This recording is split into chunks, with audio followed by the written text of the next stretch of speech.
Hello everybody and welcome back to my channel. It is Vinky with Born to Stand Out. Yes, you are. I'm in a good mood today. Why, I don't know. But I am. So there you go. So this one is Sin and Pleasure. Yeah, that's the one thing I will say about Born to Stand Out. They really do try hard. So there you go. Yeah, that's the one thing that I'm like kind of like towards, but you know, there you go. Okay, so this one is still available. Know that there's some in this collection that are not, but I'm still going to review them because sometimes things come back or sometimes people want to know.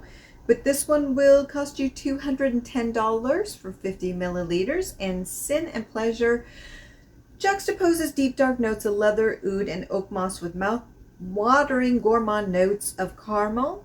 I usually say caramel, but I said caramel today. Caramel, almond, and vanilla, which I love.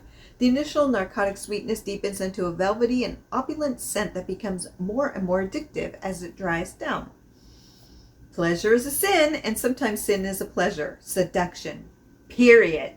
It seriously says that. It wasn't me. Because this wouldn't be my marketing. No.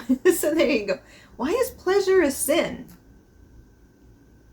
No, what? So if I'm eating ice cream and I'm enjoying it, that's a sin? That's pleasurable to me. I like a good ice cream.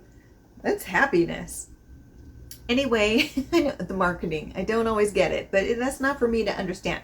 So the notes are white flowers, just general white flowers, lang lang, love, caramel, almond, vanilla, oud, leather, patchouli, rum, white musks, oak moss, and sandalwood. So I really like half of what this is. I'm really loving the gourmand aspect. I love what's being presented to me. I love lang lang. Leather, patchouli, rum, oak moss, sandalwood, I love. So for the most part, I'm like, this should be pleasurable to me. And this one actually works. A lot of the time these are broken. So I'm glad to see this one's not. Ooh, I can definitely smell that one. Yeah, I'm getting like that oak moss already. Whoops, that missed my arm. Okay, so I'm already getting the leather. That's interesting. So the first blast is caramel. So it's like caramel. Through the bottle I was getting oak moss. So caramel and oak moss. And then I'm definitely getting that leather. It's like a smokiness to it. This like a smoky leather. It's really interesting with patchouli. Definitely getting the patchouli. So if you don't care for patchouli, that one's coming up immediately with the leather. So this is interesting because you're really getting that leather, that patchouli, a smokiness to it with a sweetness. So it's like a vanilla caramel. It's just interesting because it's so contrasting. You have that caramel vanilla. Let me put this down. You have that caramel vanilla, and then you have that grounding, so that sweetness, but you have the grounding of that leather and the smokiness and the patchouli. Very interesting. It's almost like you're in an old car. An old car, and it doesn't smell like cigarette smokes, but it's smoky in there because it's an old car, like old, and the mechanic has rebuilt that engine so many times. Let me tell you, you know what I'm talking about, or maybe you don't. So there you go. But it's an old leather car, and it's almost like you're in it and you're just popping those caramel candies. Like those caramel squares, you're just popping those. A vanilla caramel, which there's vanilla in caramel because I do candy making, so it's in there, but it's just prominently advertised as a vanilla caramel because there's more of it than you would usually have.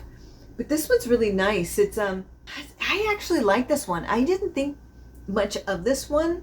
I was like, but I kind of like where it's going. I really like this one, but let's try it on the wrist. Ooh, ooh, on that wrist, it is, whoa. Let's go in gentler. Okay, it is a smoky leather, patchouli, and oud. Ooh, with a little bit of sweetness underneath. I can get the vanilla trying to peak up. So it's trying to peak up with that sandalwood. But ooh, that is heavy. And oak moss. Oak moss, leather, patchouli, and a little bit of that oud with seriously, the vanilla is like this. And there's rum. I'm definitely getting that rum. There's that booziness to it that I'm not getting when I'm moving around. Interesting. But let's try it on the clothing. This is going every which way because on the clothing, it's completely different. I'm getting rum. Like rum. Like I dumped rum on me. Yeah, I'm getting rum and almond. I'm definitely getting that. Almond has a cherry note to it almost. So I'm getting that rum and almond. But I'm not getting it here. It's so strange. It's all completely different depending on what fabric, if it's your organic fabric or your clothing. And here, it's more sugary and gourmand. It's like a sugary vanilla caramel with leather and oak moss and a little bit of patchouli. This is so strange. This is across the board strange. It's completely different on every single component. So it really depends on if it's trapped in the fabric, on paper, or on your organic clothing. It really depends on your, this one's going to be one of those that plays big on your chemistry. So if you look at these notes and you're like, ooh, this pulls out on me, you know, just be prepared. But when I move around and with the molecules in the air, it's really quite lovely because it's an earthy, grounded gourmand. So you get this beautiful gourmand, you get the heaviness of this earthiness, the grounding of those more base notes, I guess, but they're already showing. And then you have the light lift of the sugary caramel and vanilla. Though I'm not getting so much of the almond, with a little drop of rum in there. Definitely not getting it as much. And on my chemistry, it's starting to balance out more. Yeah, it's definitely that leather, but I'm getting the caramel and vanilla more. With the leather and oak moss, a little bit of that patchouli. But the sweetness of the vanilla and caramel. And sandalwood coming through, but that's normal for me. Sandalwood loves me, and I love sandalwood. It's one of the, like, yeah, one note, I'm like, heck yeah, too. Very interesting. So this one's going to morph a lot depending on your chemistry. So you know what I'm going to do? I actually really like this one, though. I think it's good. But what I'm going to do is I'm going to check back in an hour because I have a feeling this is going to be completely different than how it started. I'm curious to see where this one goes. I'm actually very intrigued with this one. Like, in a strange way, I'm a little bit obsessed, though I don't know where it's going. But I want to know, but I'm like, ooh, is it going to be good? Is it going to be bad? And you're like, ooh, but it's a little bit exciting. I guess maybe that's the sin and pleasure of it. So there you go. But I'll be back in an hour. Okay, so it has been about an hour. And this one isn't as strong as some of the other ones. It's still really beautiful, but it never was, like, huge. And that's the snow falling. We had a big snowstorm and it's starting to melt and it's dropping everywhere. I'm like, oh no, let's go. No, it's fine. But this one's really beautiful. But because of the notes, believe it or not, it's not that strong. I will say what's interesting about it is that it definitely is going into gourmand territory. I'm finding that the vanilla is really kind of overtaking the fragrance a bit, which I don't mind. Vanilla is one of my favorite scents. I use just vanilla spray sometimes because that's what I'm about. I know some people like a little bit more complexity. Sometimes I just want vanilla. I love vanilla. I put it on everything. So there you go, except my toast. Well, and I might, actually. It sounds kind of tasty. But anyway, so I'm getting, with this, just moving, I'm getting a leathery scent to it. So I get that leather and oak moss a little bit, but there's that smokiness. There's a smokiness to it. And the sweetness, and that's the vanilla. It's very interesting because part of me is like, it's not it's not overly, I don't know. How to explain it? It's not overly. There's not a huge complexity to it because it's vanilla and leather basically, but yet it's still really intoxicating. And there's something about it I really like. It's like, okay, it's a vanilla scent, but that leather though. And I'm not usually big into huge lover of leather scents. It's just not something I wear that often. Not because I don't like it. It's just like, oh, okay. But let's try it on the wrist. Interesting. On my wrist, it's this smoky leather with vanilla and rum. And a little bit of the musk is starting to peek out. So this isn't surprising. This is my chemistry. If you know my channel, you know musks love me. So it's starting to come out, but it's not overwhelming. And that's what I will say to Born to Stand Out. When they use musks, for whatever reason, they don't tend to overwhelm like other fragrance houses do on my chemistry. The musks stay tame. Unlike with zoologists, they really like attack. So there you go. So that's interesting to see the difference. But definitely that smoky leatheriness with the vanilla and a rum to it. Very interesting. But let's try it here on the shirt. Interesting. On the shirt, it's rum and vanilla with a little bit of a bitter note in it. And I'm wondering if it's the musks. So that's where the sweetness is mostly coming from. It isn't my chemistry. It's actually from the shirt. This one is so strange depending on what you have it on. And here it's just a gourmand. Here it's just a vanilla caramel with a little bit of smokiness to it. Okay, this thing is all over the place. But I like it. I really do. I like that leatheriness to it. That smoky, leathery gourmand. That's really a head scratcher a bit. This really is going to morph depending on your chemistry. I stand by it. It is completely different on each of these three mediums, and it's mind-blowing a little bit. So this is one you're going to want to try a sample of because it's just crazy. The one thing I can say is you will get vanilla somewhere. Vanilla and leather. Well, no, but I didn't get the leather on this as much. Vanilla. I can guarantee you vanilla, and that's about it. So if you are a vanilla lover like me, you may like this. But this one's interesting. So what I'm going to do is I'm going to come back in 4 hours, making it a total of 5, and we'll see where this one goes because it's a little bit of a head scratcher. So I want to see what happens in the final act. I'm sitting at the edge of my seat. Okay, it has been 5 hours and it is really bright. Sometimes when it gets this bright, it looks like a horrid spotlight and it's scary. So be warned. I know, it's that time of year. The lighting's changing. It's not as dark anymore. It's crazy, but such is life. So we make it work. But I can definitely still smell this one. And what I get from this is it's almost like a smoky vanilla of sorts. Yeah. So the one thing that always comes through is the vanilla. It is vanilla, vanilla, and a little bit of vanilla. And maybe a dash of caramel. But I'm not sure because it kind of melds into that. But I get the vanilla with rum mostly and a dash of caramel. So very interesting, very gourmand at this time. But let's try it on the chemistry. Interesting. On the chemistry, it's rum. It's rum with caramel and vanilla is what I'm getting. And the rum is coming through. And there's musk. But that's me. But it's not overwhelming. And I do like that from Born to Stand Out is that, like I said earlier, if musk is difficult for you and something your body really likes, that's my chemistry too, but it's not overwhelming with these. And I like that. But it's just kind of become a little bit of a generic gourmand. Yeah, but let's try it on the shirt. Interesting. So on the shirt, it's a lot more, there's more of a leather, but it smells almost like latex. Not like leather, but latex gloves. If that makes sense. That's kind of strange.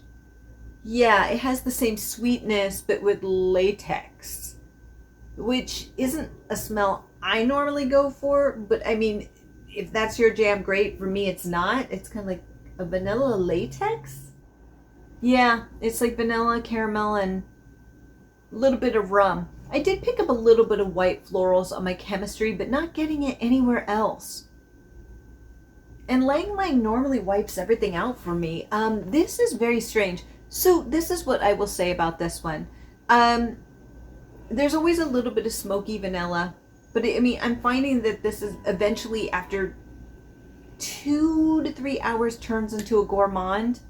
So it went to something that was really kind of cool. I really liked the leather.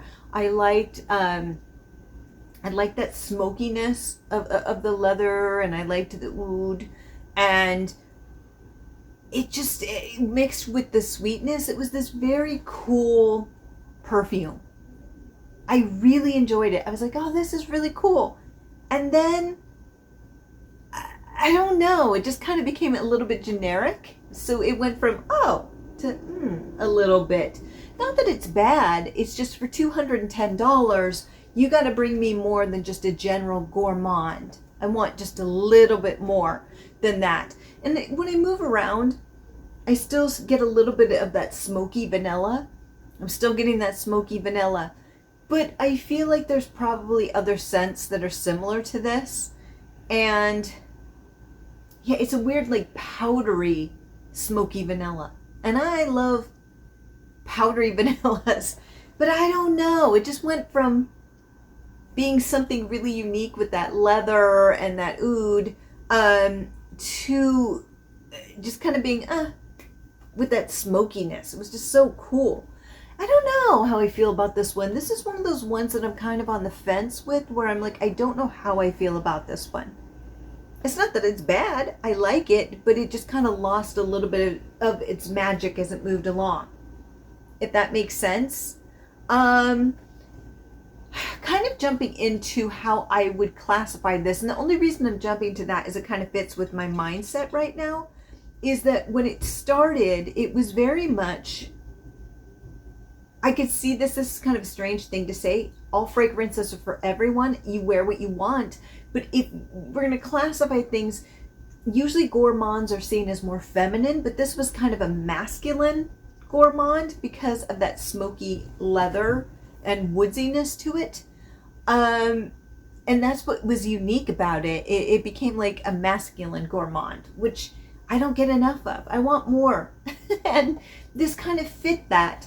But then it just kind of went to a vanilla, a smoky vanilla, and that's great. I love vanilla, but it lost what made it special. So now I would say it's definitely, you could say it's a little bit more feminine if you want to, but I would just put it in the middle because I don't know. I don't know. It's a strange one. I still smell it, and it smells good.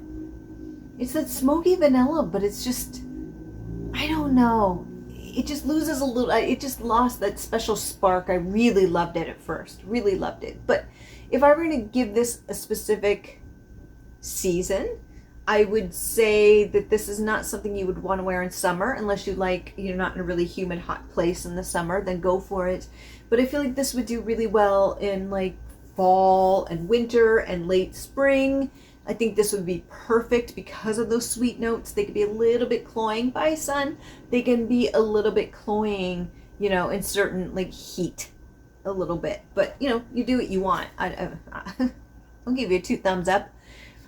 But this one's just tough because when I first tried it, it was so magical, and now I'm a little bit like, oh, I still like that smoky, woodsy vanilla I'm getting, and it's, or not boozy, it's a boozy, smoky vanilla because it's the rum and the smokiness of vanilla, and I like it.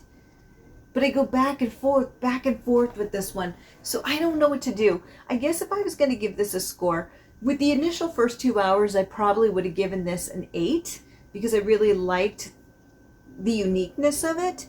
But now I would probably put it at a 7, which isn't bad. I love vanilla scents. I love the booziness and smokiness of it.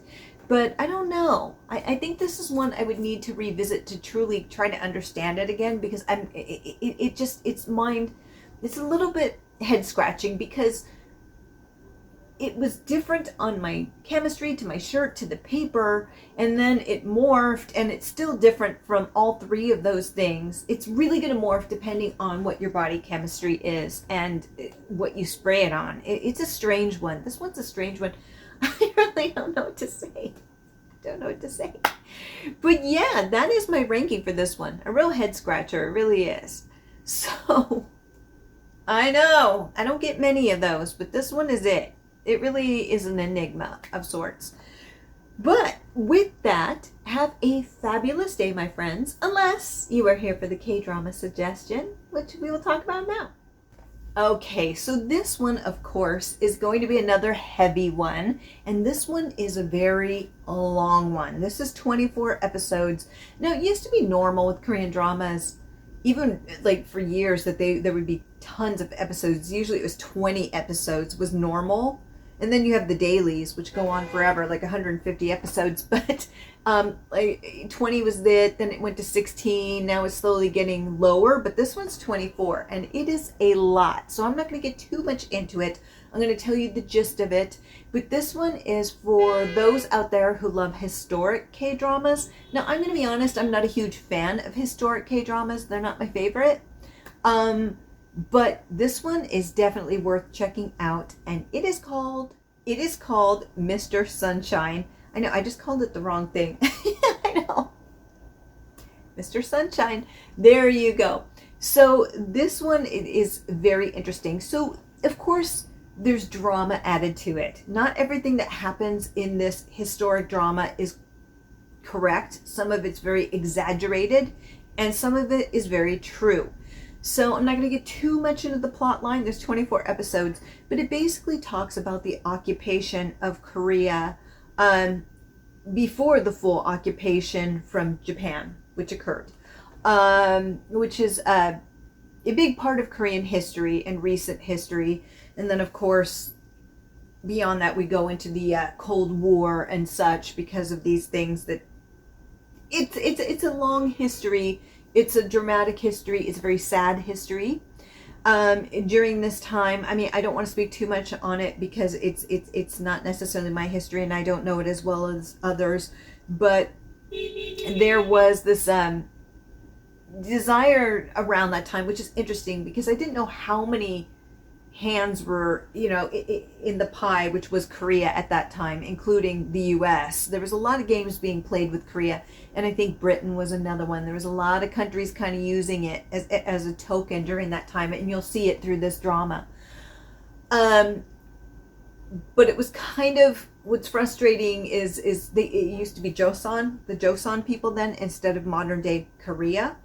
And this idea of how people were treated less than because they were from Joseon, and it's really kind of disturbing. This has happened a lot to different groups in history, but at times it's kind of a hard watch. When I was in Korea, I went to a lot of the historic places that dealt with the occupation of Korea, so this one kind of hit home a lot more. I think it's Sondamun, which was the big prison that was used in Korea by the Japanese to get information from the Koreans after the occupation. There's a whole long history, and it's it's dramatic and it's painful, especially for the Korean people. It was a really horrid time in history. So this drama basically covers that and talks about how it happened bit by bit by bit by bit. And you have this child as a young man who basically has no family left, so he escapes on a boat and he goes to America, and he ends up becoming a captain, I think, in the US military. And he comes back to Korea years later and falls in love with a noblewoman. And basically there's a bunch of characters throughout this drama who are basically kind of what I would call freedom fighters that are basically privately, without other people knowing, trying to fight the occupation in their own way. And without giving themselves away, and you're not sure who's on what side. And there's certain characters specifically where you're like, are you on our side? Whose side are you on?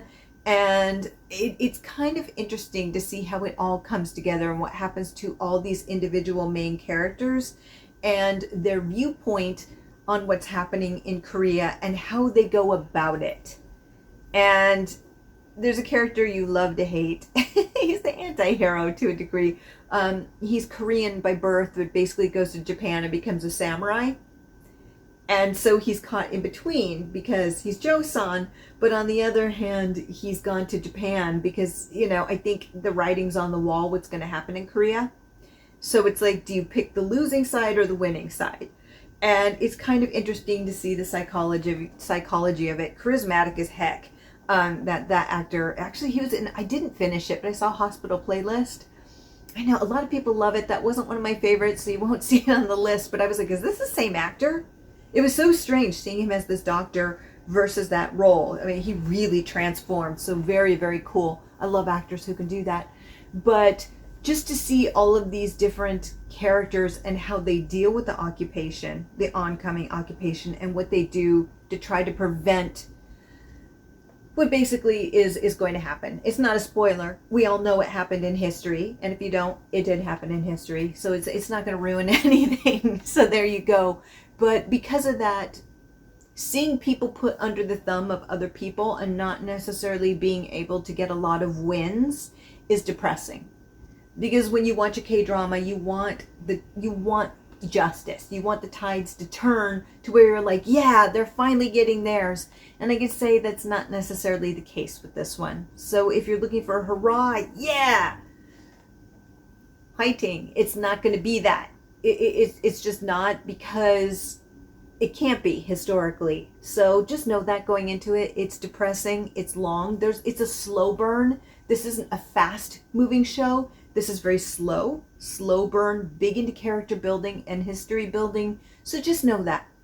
But it is really, really worth it. I love this one. And this is from somebody who's not big into historic dramas. So good. But just know it is depressing.